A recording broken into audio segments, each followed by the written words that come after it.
we're back. Game number 2 of our last best of 3 of the day. The last non-grand final best of 3, as a matter of fact. Na'Vi and Fnatic shaping, yes, I was going to say facing off in our lower bracket grand final. And Na'Vi leads the series 1-0. They win one more. They're headed to the grand finals, the Medieval Geniuses. Fnatic, though, certainly wants to extend this series if they can. Just it's a tall order given the way Na'Vi has been playing. They have won their last 5 3 of which have been, 4 straight games, I think. 3 of which have been won in the D2L Western Challenge here today alone. They went 2-0 over Empire to start the day and trounced Fnatic again in Game 1. And keep in mind, this is a revenge match, too. Fnatic was the team that sent Na'Vi down to the lower bracket to begin with. So they're just absolutely on another level. Fnatic leading off with a Tinker pick as the Meepo was banned by Na'Vi, so they land Excalibur, one of his other signature heroes. Then they go ahead and grab the Doom this time again. Lycan and Enigma picked up by Na'Vi. Looks like they want to push, and they might want to end this sooner rather than later. Yeah, okay, I thought for a second that they were on Dire. I was like, oh my god, Lycan Enigma is ridiculous on Dire. It's the sheer power and how fast you can really do Roshan between those 2 heroes is really crazy. But aside from that, they have a ton of pushing power with the Eidolons plus the Howl. So that'll be really good. I thought for a second, because, okay, with the bans coming out from Na'Vi, it was Wisp and Meepo. It has been so long just like Wisp and the Beastmaster. And I thought for sure, I was like, oh, they have Tinker. This is maybe why they like Beastmasters, because they can use it as a global presence with something else, right? With the boots of travel and utilize it that way. So Na'Vi right away after the first picking phase, they ban out the Beastmaster. So no TPing to the Hawk kind of shenanigans here for Tinker and the rest of Fnatic.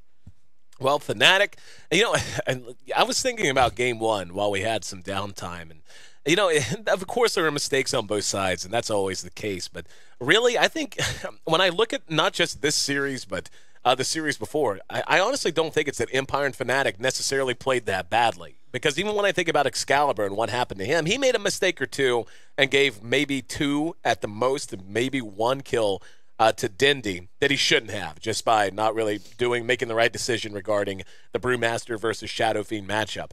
But other than that, I just feel like Na'Vi just is so hyper-focused and so on point with their movement and their decision-making that it's more them outplaying their opponents and their opponents making mistakes. I would definitely say that's more of the case now. Yes, I agree with that. And specifically, I know I keep stroking his ego a bit, but Dendy is just, and he probably doesn't have an ego. He's a nice guy, right? No, he's awesome, dude. Yeah. Dude. I've never met those guys. You never met Dindy? No, really? I've never met Dindy. He's awesome. He's awesome. He seems like a super nice guy, though. But no, he is not an ego dude. But you know what? If he has one, he deserves it. And I think most of us would agree with that, especially after his performance today. But no, he's been playing like just perfectly, like understanding his limits on whatever hero. And one of the cool things with Dendy too is his hero pool is vast. Similar to when you look in the East, like Mushi can play lots of different heroes in the mid. So can Dendy. He's played Skywrath. He played Brew. He can play Shadow Fiend. He plays a great puck. He plays a really good puck actually. His hero pool is vast. Plays a good Tinker. Yeah, absolutely. It gets banned out against him all the time. So I think versatility is going to be, especially when we're talking about how our team's going to fare, not only in this tournament, other tournaments, and especially TI. Versatility, I think, is one of the most important things. For sure. Fnatic grabbing up a Vengeful Spirit to go with the Doom and the Tinker, and I really want to see what Na'Vi's going to do here. I mean, Lycan and Enigma is going to give you sufficient push to really pressure towers early. Now the question becomes, do you just completely say, you know what, we're just going to push like all hell and dare you to try and stop it? And I feel like that would be chancy, actually, given a Tinker's already on the board and the power of March of the Machines, just to make that kind of a strategy a little more difficult to execute, or are they just going to round out their lineup a little bit more? We have seen Na'Vi play excellently with both of these heroes, Havost on the Lycan and especially Puppey on the Enigma. His Enigma is one of the best you'll see. Yeah, I couldn't agree more. He really understands that hero. He understands the farming patterns and all that stuff. But But Vengeful Spirit picked up here for Fnatic. I was thinking that maybe Rubik would be really good, obviously, against Enigma. Not only just stealing the black hole, but being able to counter push with a Fade Bolt, giving all those Eidolons negative damage. Same thing. It's actually good spell stealing you can do against Lycan. Like usually he tries to get away, pops the ulti. Well, you can just steal it and then get the ulti easily that way. Right. Or stealing wolves is actually really freaking good.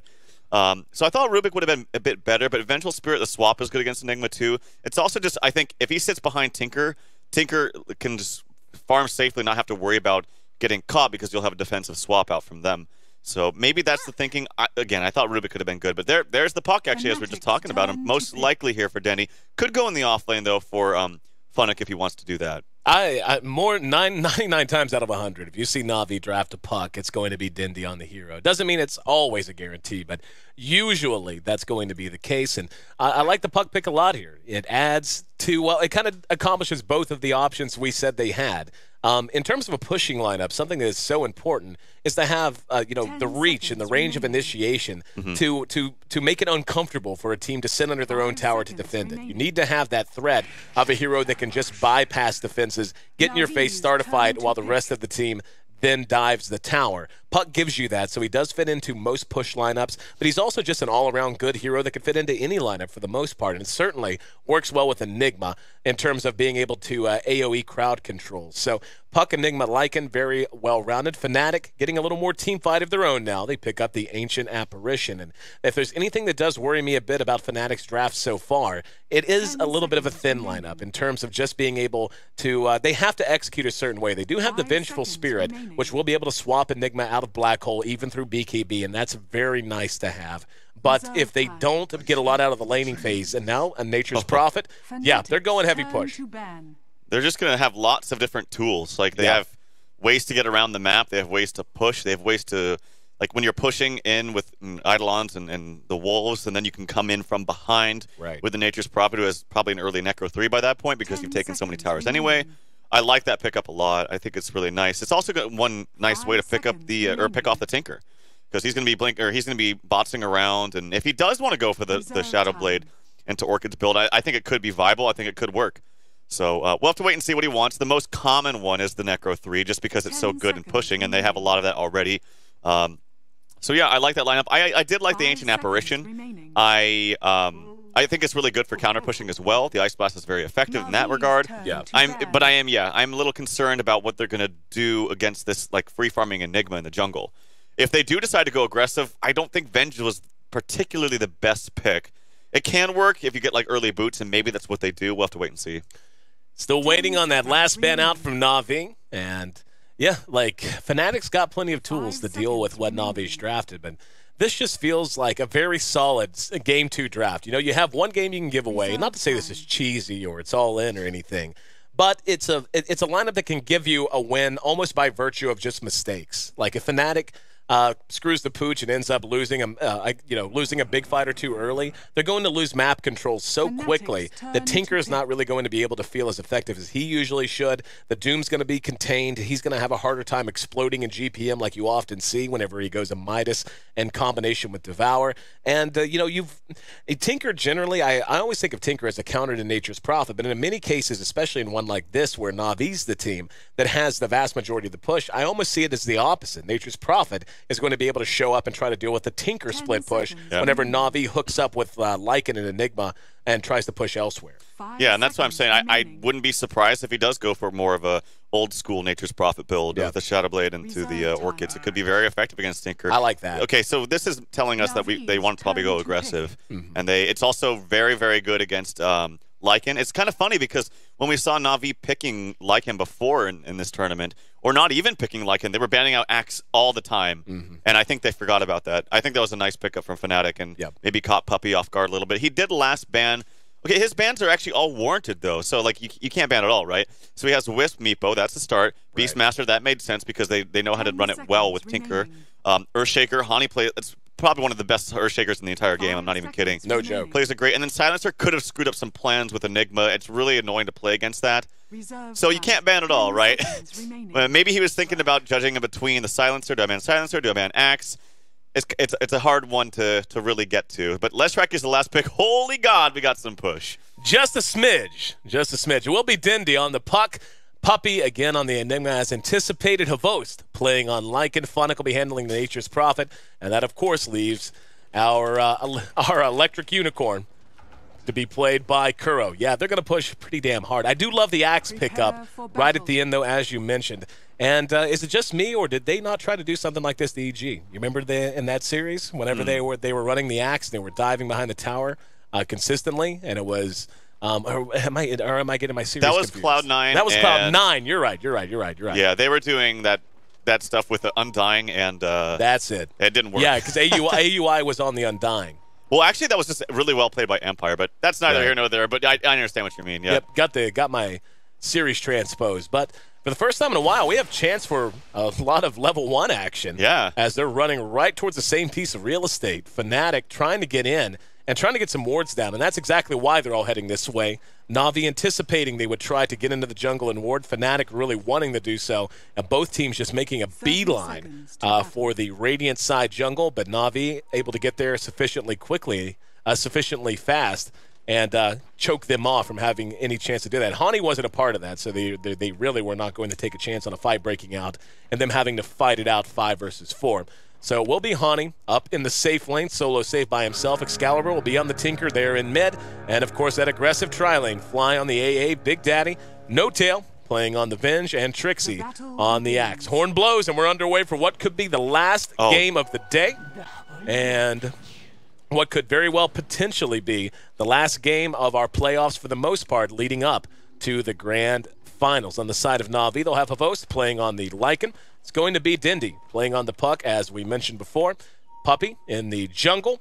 And over here, Kuro on the Electric Unicorn on Leshrac, and Funnick is actually on the Nature's Prophet, and he's down in bottom lane. That's an interesting choice. Dual lane bottom here with an off lane. Well, it's anticipating the solo, the one-on-one of Hani and Lycan. I like this, actually, now that you really think about it. Yeah, it's really smart, and they have to just be careful about possible rotations, because if Havost is too far up and they rotate and they're not really expecting it, could be bad. I was going to say, yeah, nice double damage rune RNG there for Big Daddy No Tail. Stun coming out onto Funnick. He's just going to take a lot of auto attack damage as he does. He drops down to about half HP, as does Kuroki almost. But as long as they're able to keep the creep equilibrium just relatively close to the tower, they should be fine. They're constantly scouting out with wards and treants and that stuff. And Eidolon's here up for Puppy. He's almost level 2 when he has the Malefice. It actually could be a nice tri-lane, defensive tri-lane here, believe it or not, from Na'Vi. I feel like so much of dealing with what Fnatic's trying to accomplish here with this pressure is going to come down to Puppy, his positioning, and his ability to come in and bail these two out whenever they need it. Because they are going to be perpetually shoved under their tower if they want them to be. That's up to Fnatic. They just have the tools to shove so hard. Trixie in particular, starting out with that Stout Shield and just using counter helix to melt these waves down.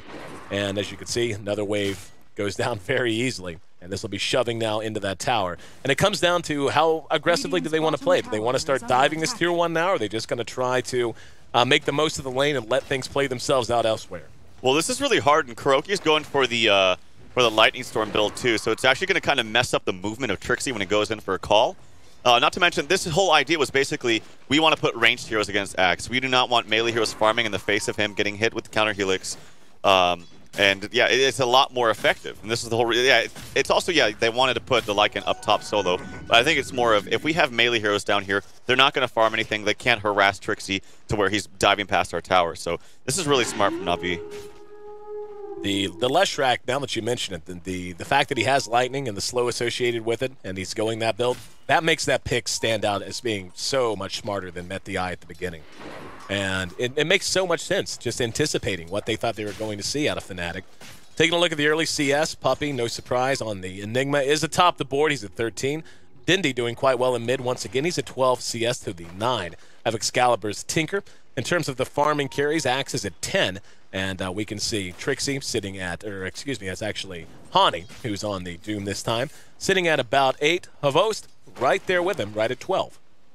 Yeah, Havost is very good at last hitting, and he's been using the Howl. He's actually not even going for the Wolves. Very, very interesting. I don't know if I agree with that. I know he thinks that maybe they will feed early on, but you're going to want them by the time you hit level 7, at least level 4. Or yeah, so it's kind of weird to me. I don't know. He wants lane presence. He wants to really be able to last hit and just not worry about Hani screwing that up for him. But yeah, I don't know. I don't know if I like that. Kuro spotted, hit with the magic missile, got a little too far out. There's going to be the call and an early first blood, especially with the help of the chilling touch. So Na'Vi gives one up, and the first bit of pressure here from Fnatic bearing fruit. And Puppy's even taking some auto attack damage from Fly now And Fly going to absorb a bit back from all of that anyway.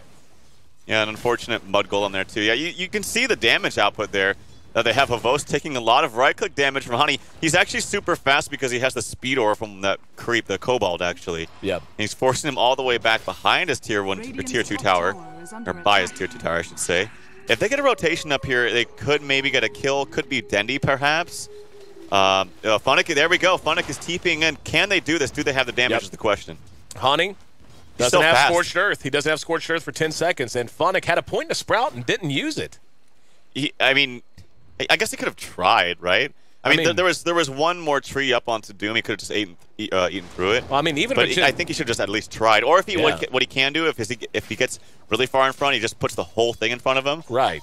So yeah, I think it was worth a shot. Yeah, I mean, that's actually a great point. He could have very easily put the whole thing in front of him and trapped him in that choke point. He was trying to get out of the river. He was really fast though. Like Hani's super fast with that creep. Actually, he changed his creep and finds a better one. Gets the crit creep early on. Finds himself an Alpha Wolf down at bottom. This lane not going the way Na'Vi would like. This tower already brought down after Leshrac gave up that death. We could see Fnatic has opted to remain top at least momentarily. He and Avos banging away at the tier 1 here. And here comes the TPN. A couple of them actually, they're going to try to pursue this out. And he actually got body blocked by Hani. And Big Daddy trying to find him, will land the magic missile, but here's Puppey. Puppey is level 4. Doesn't have Black Hole, obviously, and Fnatic's going to end up dropping there. Havos can do nothing but stare on. So Fnatic running these aggressive lanes, getting the job done, and in mid, Excalibur and Trixie managed to bring down Dindy. Big deal there. So 3-0, Fnatic hitting hard early on in the laning phase here in Game 2. Yeah, it really snowballed out of control. It all started with Kuroki feeding that bottom lane. And it really opened it up. And then I think, actually, not even that, but the biggest thing, Fnatic TPing top, that just gives signal to Fnatic, all right, we can do whatever we want down here. They've conceded this lane. And that really opened up the map for them. So I don't know about the decision just in the first place for Fnatic to go there, and then the fact that it didn't get a kill was pretty huge. Havos, holy crits, Batman. There's going to be a coil from Dindy, and Fnatic showed up. Can Havos survive? Look at the TP away. He didn't have Scorched Earth. He would have burned him through the trees. They're going to be able to get at least 1, maybe 2. Yes, there's the Sprout that time. No more tangos for Hani. And trying to use the trance to body block, but the TP will come in and bail him out. Scorched Earth came off cooldown in time for him to survive. But Havos bailed out by his buddies, and they get the Venge in return as well. Fly teleporting up to try and hold the line a little bit. But Dindy, after that death in mid, desperately needed a little bit of a catch-up kill.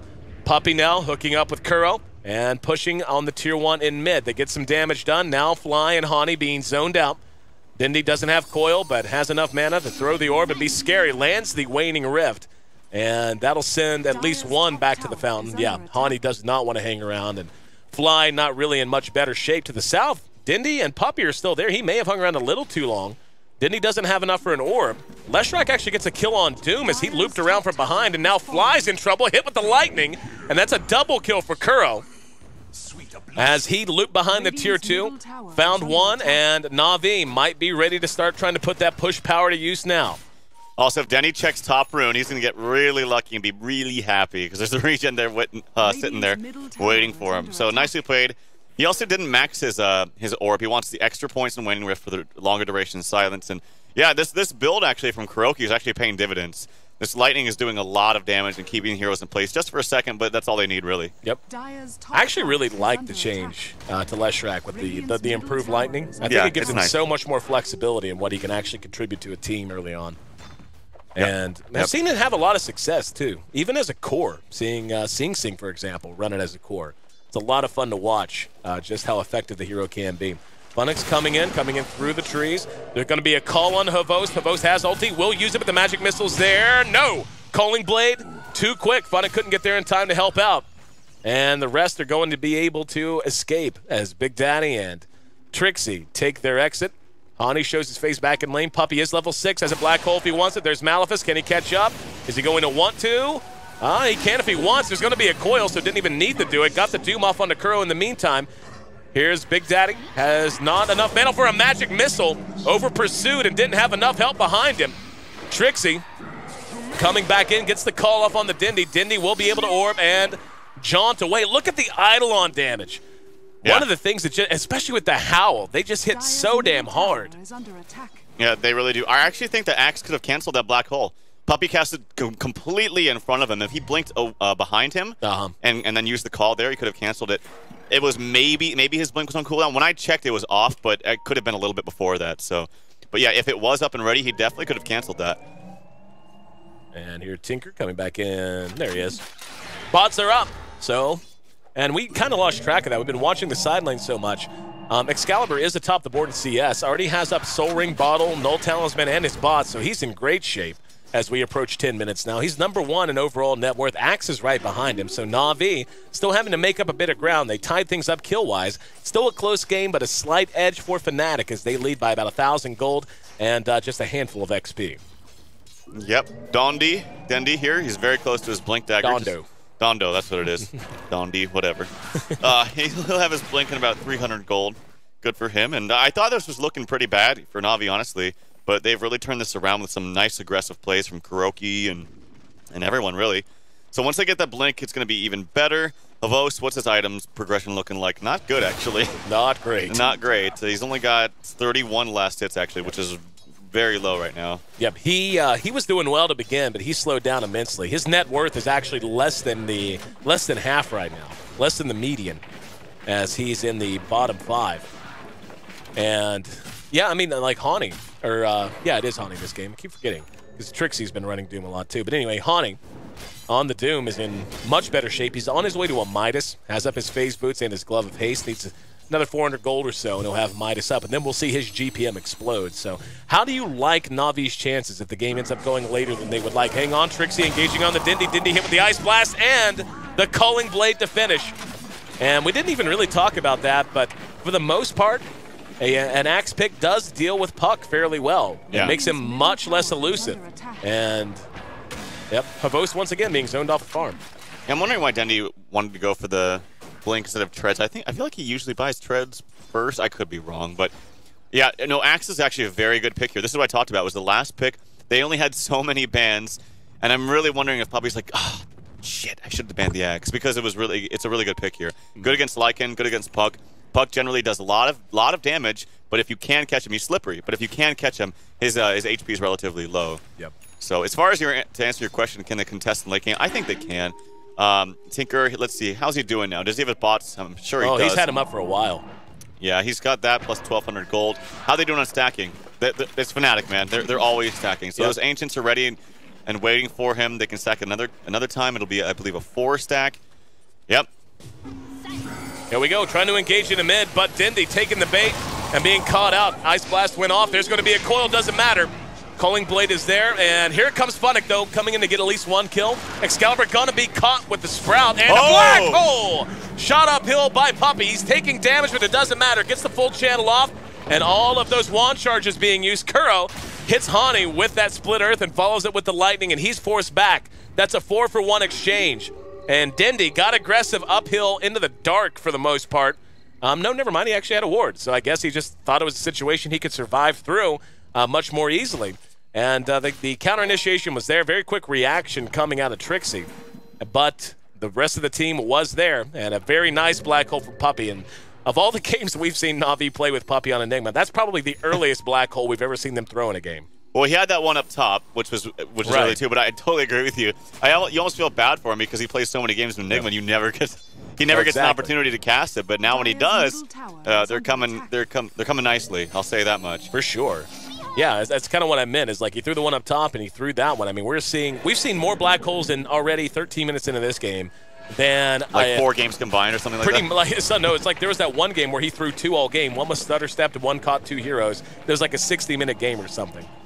But he's patient with it, but when the opportunity's there, he is fast on the trigger, too. That's just a guy who knows the hero and has fantastic decision-making. Look at this Ancient stack, by the way. Yep. Tinker going to work on it. That's a maxed-out March of the Machines, and that's a whole lot of gold for our good buddy Tinker.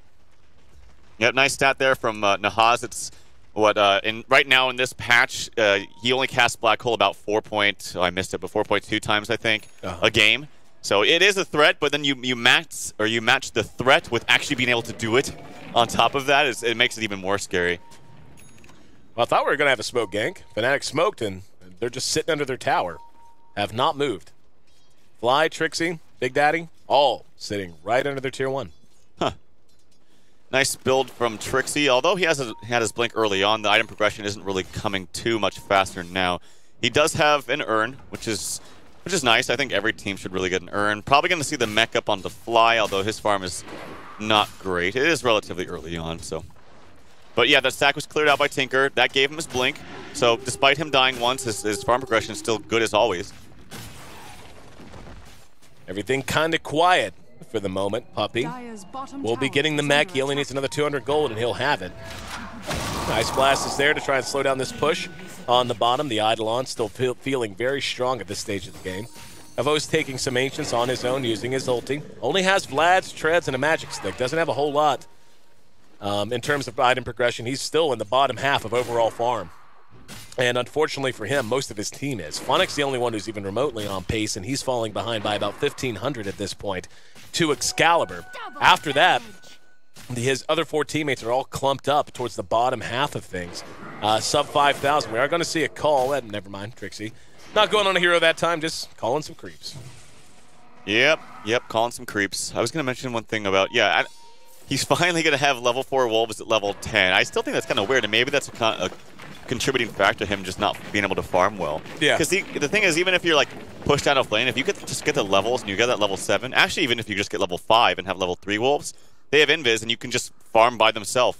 Like, you don't even have to be there. And I just, I feel like that's really weird. Ugh, I don't like that at all. Yeah. We've got a quick pause. It's 9-7. Na'Vi versus Fnatic. 9 kills on the side of Na'Vi. We can see it's about as close as you could ask. It was in favor of Fnatic for a bit there, and actually it got fairly well in favor of them. Down close to a 2,500 gold lead at one point, now sub 1,000, and it's actually in favor of Na'Vi. Experience has swung in favor of Na'Vi as well.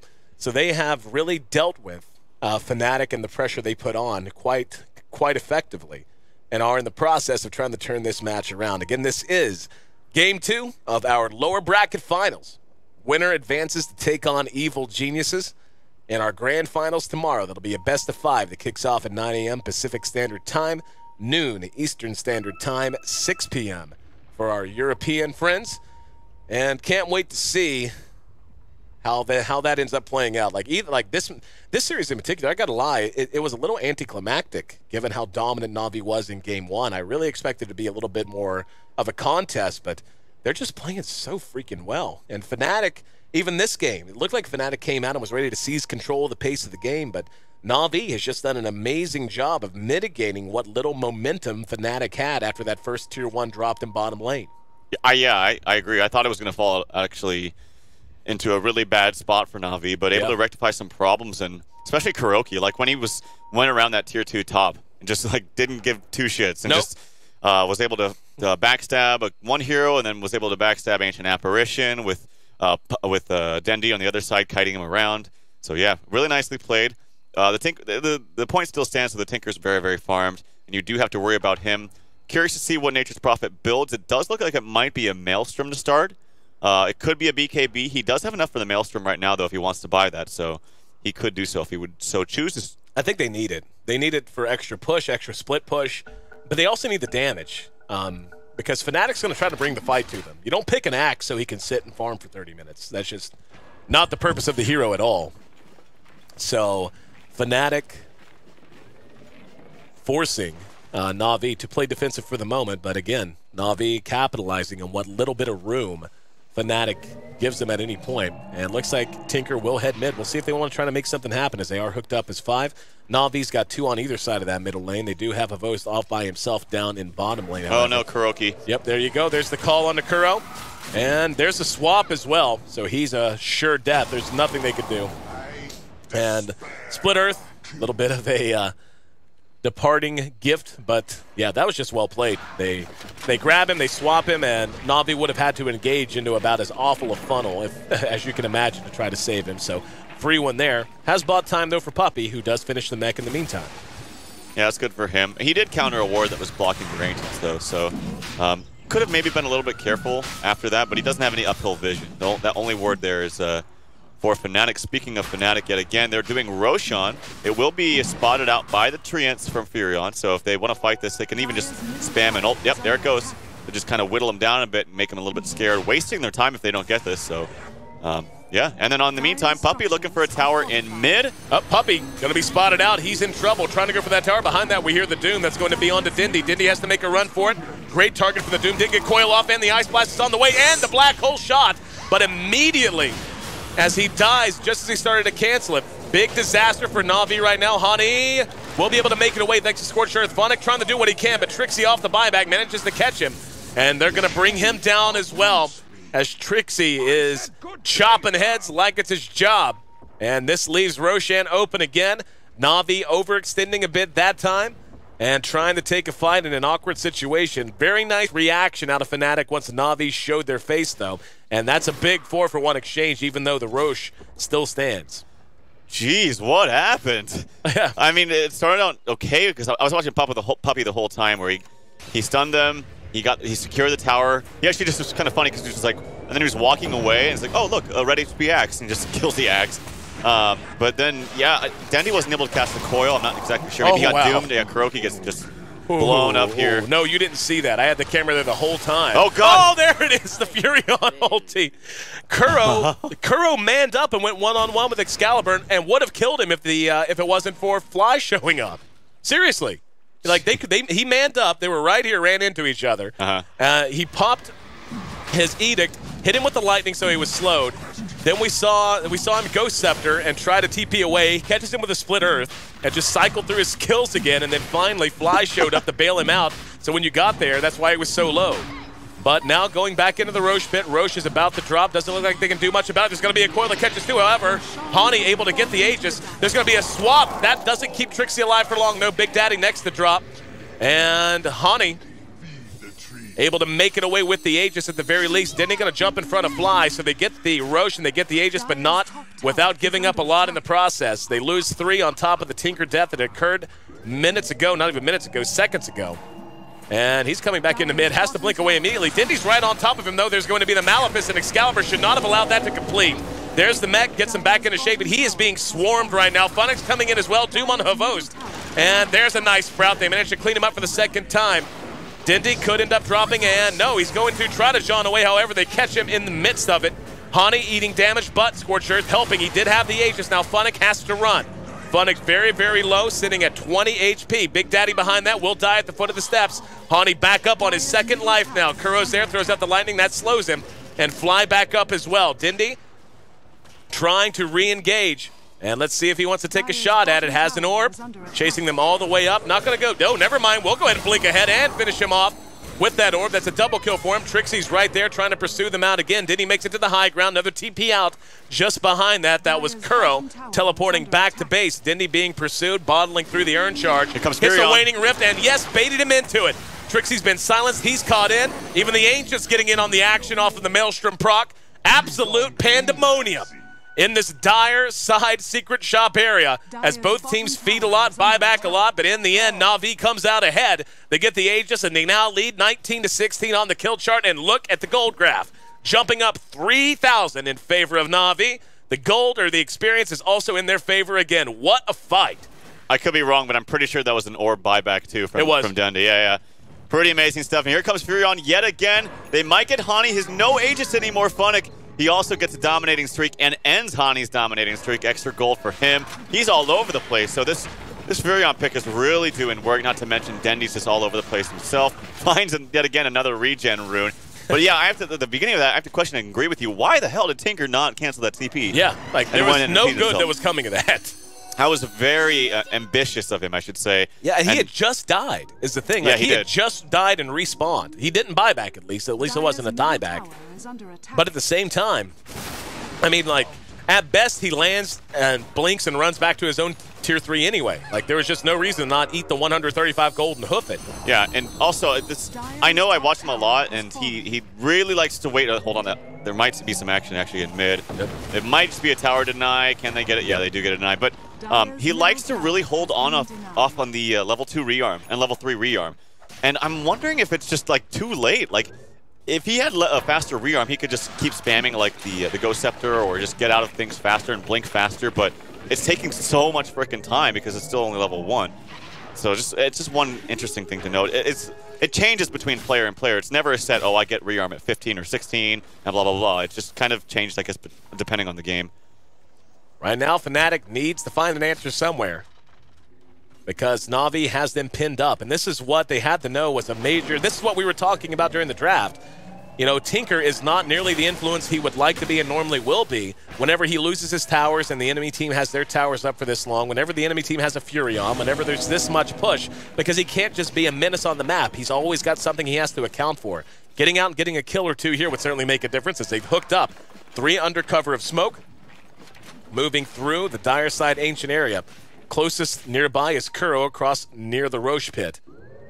Looks like this is more defensive than anything, just anticipating a concerted push on this tier 2 bottom. Instead, Na'Vi, sensing something is amiss, falls back and just goes to farm. Yep, it's kind of a Game of Thrones. Game of Thrones a little bit. It just keeps going back and forth, back and forth. The second I'm like, oh, Na'Vi's got this, Fnatic starts to bounce back as well. Right around Roche was the last time. Oh, here we go with the stat. Tinker's gotten level 2 rearm at level 11 only twice in his last 25 pro matches. From there, it varies. So, yeah, that's kind of, I think, weird if you get it right at level 11. I would say waiting a little bit. But now he's 16, he still doesn't have it. I don't know. I understand that he really wants the extra mana, but I feel like at this stage, in this juncture, the extra time is a little bit more beneficial. But I could be wrong. Just my opinion, I suppose. Yeah, I know. I try to play Dota and I play it poorly, but what little I play, or as much as I try to play, I still rarely play Tinker. So I honestly, like... Oh, never mind. He was holding the point. Never mind. Oh, was he holding it? Yeah. Okay, that makes a little bit more sense. And that's actually fine, too, because I will say, okay, holding the point does get you to farm a lot faster because you're not burning through mana. You will farm faster with it. I think at least in the early on stages when you desperately need that mana, because rearm costing 250 and then finally 350 at level 3 is just a ton of mana. So, Fnatic moving out as 5. Looks like they want to. And knowing that if they're going to move out at all, they need to go as a team. Dindy's right up there. He'll go ahead and engage. There's going to be a coil following the waning rift. BKB's up, though. And Fnatic comes in on a mega kill streak with the ulti. Puppy's been doomed, though. Can't do much but fall back.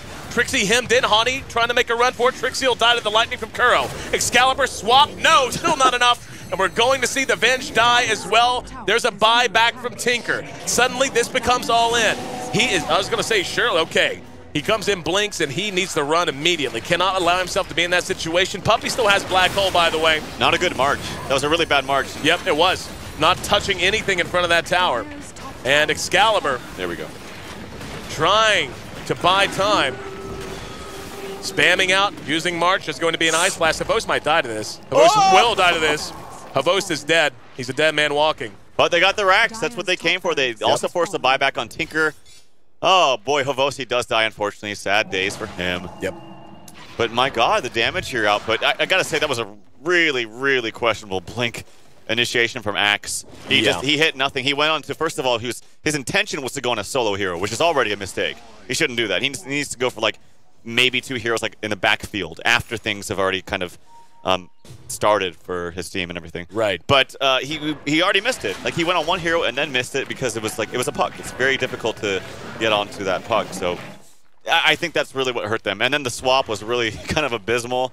And here we go, Dendy with some more initiations. Man-moding right into the entire team. He's going to, yep, never mind. Drop the coil. Thought he was going to try to jaunt away. Instead, he catches a couple with the coil, but that was... Can we say questionable? Yeah. Questionable plays? That's the old Dendy. Questionable at best.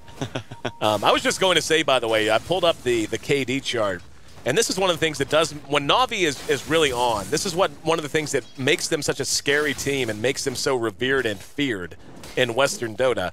Dindy has been dominant all morning, all day. He in the first 2 games against Empire, he was on point and just crushing, and then in the first game of the series, he was crushing. This game, well, we saw what we just saw, didn't we? And he's also at 3, 6, and 18, so he's been involved in a lot of kills, but he has died quite a lot more than he would normally like at this stage of the game on a puck.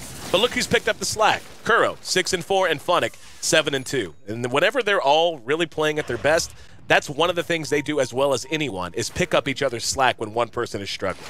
Yeah, well, Fnatic was the other player I mentioned too that I just feel like is playing a lot better today, like a lot better. He was really struggling, doing some weird things, getting caught out a lot in the off lane in days prior, but today he's really stepped up his game. I have to agree with that. Invis picked up by Big Daddy, looking to find someone. He's kind of dancing around. He's going to have Hani looping through now. Trixie's right there as well. Avos was showing his face in lane a little bit, and it looks like Big Daddy wants to get eyes on him. If he pops a Necro 3, this Venge is dead. Here comes the Tinker. Oh boy, that would be bad. He's going to continue to follow him. And he's got the entire team coming up lane behind him. They're going to be spotted by creeps, though. And he's got to be careful, like you said. He's only got about a quarter time left on his invis. And here comes the rest of Na'Vi, and yeah, he's got to run. He only has about 5 seconds left on this. And he's just going to go ahead and throw a magic missile and now try to make a run for it. He's got a team behind him. He's hit with the lightning. Now Splitter's going to be off the mark. In comes the Tinker. Heard him come in. Necro 3 is there, and he just dies for free. What? All right. What was that? I have absolutely no idea what he was doing. I got nothing for you, dude. He's drunk. He is clearly drunk. Go home, Big Daddy. You're drunk. I don't know. Like, his team was running away, and then he's like, all right, guys, I'm going in. There's going to be a call onto Havost, trying to drag him back a little bit. Now there's going to be the Doom onto him. They may be able to get a kill here. There's going to be a Split Earth off the mark. Puppy's right there. BKB used by Hani behind that puck. Manages to clean up Tinker somehow. And Hani caught with the black hole, but the follow-up is lacking. There's just nothing there behind the rest of the fight. Na'Vi doing work. Now they're going to try to pursue out Hani. They cleaned up another hero in the Axe at some point. And Hani caught with the Malefice. And okay. All right. Did you see how Tinker died again? No, I was watching Hani. I was watching the black hole, but I mean, it was swap. probably the coil. Fly. Swap. Fly. Let's see, is Fly going to survive? If he just swapped it in, just gotten him killed. Fnatic doesn't care. Oh, nice BKB. Dodges the magic missile there. This might even be close to GG, or GG is what I mean. Hani buys back. It's 28. It's 1,400 gold. I don't know what they can do because they're just going to be able to push them over now. Yep, absolutely. The black hole was there trying to save Havos, but it wasn't in time. Didn't matter. Dendy and company got some work done on the Tinker, and they're just really a different team today. They've really stepped up their game, and they have. Very good chance they might beat EG in the grand finals here. We'll see. Almost. There's still some life left up in the Fnatic, but we'll have to wait and see. The last time these two teams met in similar circumstances was at the Summit, and that's assuming that Na'Vi does advance out of this series. And EG got the best of them there, so it would be another revenge match. At least somewhat. So I guess that's still recent enough memory that we can call it a revenge match. But they take the next Aegis. Dindy engaging on Excalibur again. Excalibur turns and unloads on Dindy. Dindy phase shifts out. And what's he going to do? Nope, behind that, there's a call on to Puppy. Puppy was coming in. Black Hole certainly on cooldown for another minute and a half. Dindy back out and continuing to run roughshod over Fnatic. Another well-shot Split Earth. Kuro has been a beast, man.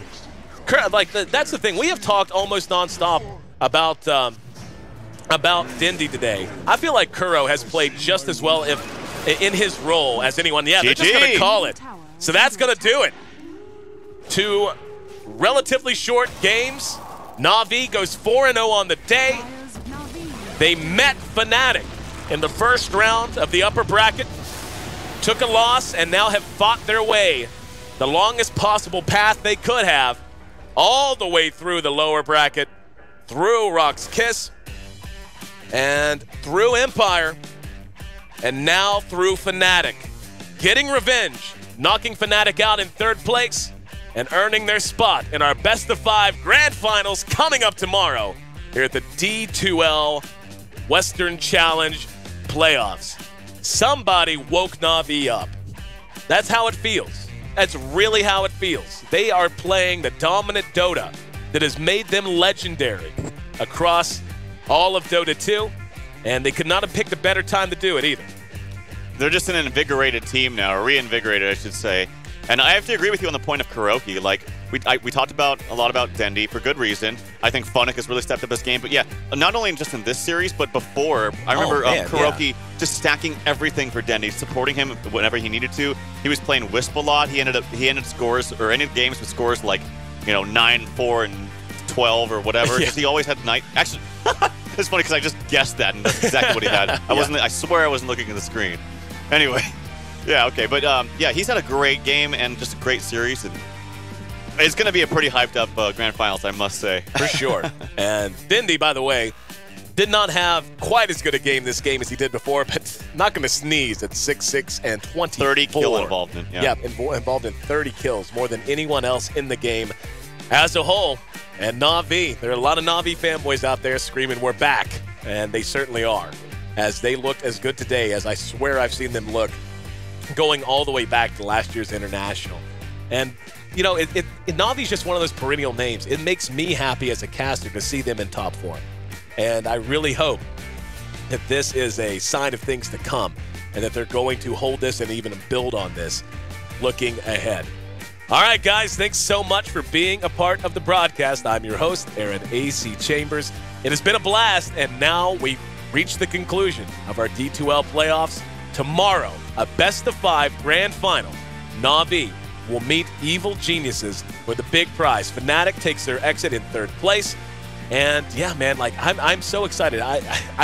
It's funny. It's like coming into the playoffs, everyone was kind of down on Na'Vi, and then Evil Geniuses didn't look that great at DreamHack, kind of down on them. Right. And now both teams have bounced back. EG looked great in their matches coming out, and Na'Vi just looks like, honest to goodness, like it's almost like you took some of that polish, like, you know, like polish you can buy for like your car, and just how it reinvigorates it. Like it makes it look like a brand new car, and it looks like a brand new freaking Corvette right now for Na'Vi. I think it'll be fun to watch because two things, like EG's very good in late game, and I think Na'Vi's also very good in late game too. It's just a matter of getting to that point and getting out of the laning phase. But that's what's kind of scary about fighting up against EG, because they're so good in the laning phase too. If you had to say two things, it's they're very good early on, finding pickoffs, smoking aggressively in the off lane or something like that. They kind of have some weird plays and a little bit of throws, you might want to call it, in the mid game, but they're always securing things in the late game. Right. So that should be a really fun matchup to watch tomorrow, the grand finals, best of 5 straight up. And all right, predictions. What do you think? It's tough, man. Before today, I would have been like, oh, Na'Vi made it. 3-1, 3-2, maybe for EG. For EG, yeah. It's too close to call. I mean, assuming that both teams play tomorrow at the level that we've seen over the last couple of appearances, I actually have to give it to Na'Vi, I think. Ooh. Ooh, that's a bold statement. Well, no, but here's the thing. Really, it's not really that bold. What am I saying? I mean, they played so well. I'm just being realistic here, because the thing is, it's one thing because, you know, any team at this level, if they go up against someone who's a little bit below their level, and they do something, they have a performance and a day like Na'Vi did today, then you go, well, they had a good day. Yeah. But this is kind of what should be expected if they're playing slightly above average. They didn't just do this against okay teams. They did it to a Fnatic squad that beat them just a few days ago. Right. And they did it to Empire, who I don't think anyone doubts is as good as anyone on the planet. Yeah. So that's kind of the I like EG has looked great. Don't get me wrong. It's so tough to call though, because EG did manage Fnatic so well in that upper bracket final. Like, just their draft was so cerebral. It was they were so relatively smart. close games. I actually have to say that I think Fnatic should have won At least if not two. Like, they had a very, very good lead. Meepo was getting out of control. But, yeah, I mean, there's a lot of things that happened in the game. They did have a good lead. I think still EG is going to win it. I would say, like, 3-1. But really? Yeah, you think 3-1 EG? Yeah, I think EG I think it's, again, I'm basing it on current information, on what I just saw. Right, okay. And based on what I just saw, I think it's 3-2 for sure. I don't know. I really don't know. I'm going to stick with it, man. Okay. As much as I think it's Na'Vi. If they play as well tomorrow as they did today, it's Na'Vi. Okay, fair enough. Well, I guess you guys are going to have a chance to find out at the same time we do, and that's going to be 9 a.m. Pacific Standard Time tomorrow morning. Well, I guess morning for us on the West Coast. That'll be noon Eastern Standard Time for our East Coast friends and family, and of course, our brothers and sisters out in Europe. That'll be at 1800, a.k.a. 6 p.m. for you guys. You can follow us on Twitter, by the way. I'm at AC, at AYESEE. He's at Tralfdota, TRALFDOTA. This is the HyperX D2L Western Challenge playoffs, and again, we have reached the conclusion. The lower bracket now done. Our upper bracket team, Evil Geniuses, our lower bracket team, Na'Vi. Just to be clear, there will be no direct game advantage or anything in our grand finals. A lot of questions been tweeted and asked about that. You don't have to worry about that. Obviously, there is a slight side and pick advantage that comes into any match, and that will be the only advantage upper bracket will have. So it will be Evil Geniuses who is asked in game one which they would prefer, pick or side, and then it'll alternate back and forth from there. and really looking forward to it, man. It's been an absolute blast. Yeah. Being here at the HyperX HQ, of course, this awesome esports center behind us, and I actually tweeted about it. And just to prove that I'm legit in what I'm saying, like as soon as we close up broadcast now, 2 professional StarCraft players, if anyone's a StarCraft fan, it's Hero and TLO, are going to be hanging out and just kind of hanging out and playing games. Just gonna. I don't know. They just finished up with MLG Anaheim, so I guess you can't call it boot camp. I don't know what you just practicing. Sure. Yeah, why don't they? Yeah, they're boot camping. It's a pretty cool facility. Why not? Yeah, exactly. Come in, play on some awesome machines. Get a chance to talk to HyperX, who works with Team Liquid, obviously. But yeah, players in, players out all the time here at the HyperX HQ, and obviously. Very cool of them to let us broadcast from here for our Western Challenge playoffs. And speaking of HyperX, one more thing, of course, that I got to remind you of is this awesome headset is currently on sale half off on Amazon. You can find the link right below the stream. If you look right below the stream box that you're looking at right now, you'll find the link to that. Normally 150 plus-ish headset, and worth every penny, might I add, because it's a headset I use in our office back in San Francisco. Worth every penny, but half off. So if you're in the market for a new headset and you want something that's comfortable, has pretty good soundproofing, and has been designed with high-end gamers in mind, make sure you look into the HyperX Cloud is what you're looking for. And just as a reminder, once again, I know some people hate this kind of cup. Seriously, and I have friends who at first didn't want to buy this headset because of the cup style of this. They actually include velour inner ear cups that you can swap out, because a lot of people actually do prefer that. I like this, but yeah. Me personally, I like that too. Some people, I've heard people say it like makes it feel sticky to their head, or like something. I guess like if it gets warm or something. Yeah, maybe.